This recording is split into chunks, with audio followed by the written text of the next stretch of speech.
City cable ఛానల్లో పనిచేస్తూ ప్రకటనలకు సంబంధించిన డబ్బులను స్వాహా చేసి పరమేశ్వరరావు అలియాస్ రాజు అనే అతను కంపెనీని మోసం చేశాడు. ఈ వీడియోలో కనిపిస్తున్న పరమేశ్వరరావు అలియాస్ రాజు జీటీపీఎల్ సిటీ కేబుల్ సంస్థలో ఏడాది కాలంగా ప్రకటనల విభాగంలో పనిచేశాడు. వ్యాపార సంస్థల నుంచి ప్రకటనలు సేకరించడం, వాటిని ఛానల్స్లో ప్రసారం చేయడం, వాటి తాలూకు ఛార్జీలు వసూలు చేసి ఆఫీసులో జమ చేయడం అతని విధి. అయితే దీనిని అదనుగా తీసుకున్న అతను కొన్ని సంస్థల నుంచి నగదు రూపంలో డబ్బులు వసూలు చేసి కంపెనీలో జమ చేయకుండా స్వాహా చేసి తప్పించుకు తిరుగుతున్నాడు. గతంలో వార్తలో, ఈనాడులో, సాక్షిలో పనిచేసిన అనుభవం ఉందని చెప్పి సిటీ కేబుల్లో ఉద్యోగం సంపాదించి ఈ ఘరానా మోసానికి పాల్పడ్డాడు. తాను కాజేసిన డబ్బుల విషయాన్ని ఎవరికీ చెప్పకుండా రహస్యంగా ఉంచాడు. యాజమాన్యానికి అనుమానం వచ్చి కొంతమంది క్లయింట్లతో మాట్లాడినప్పుడు అసలు విషయం బయటపడింది.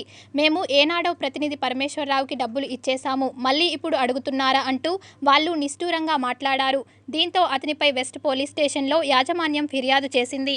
పోలీస్ స్టేషన్లో కూడా అతను చేసిన తప్పును ఒప్పుకున్నాడు.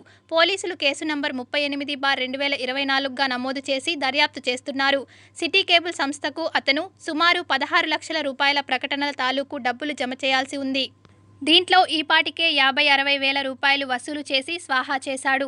గతంలో పనిచేసిన సంస్థల్లో కూడా ఇలాగే 4-5 లక్షల రూపాయలు గోల్మాల్ చేశాడన్న కారణంగా అతనిపైన కేసులు నమోదయ్యాయని కూడా తెలిసింది.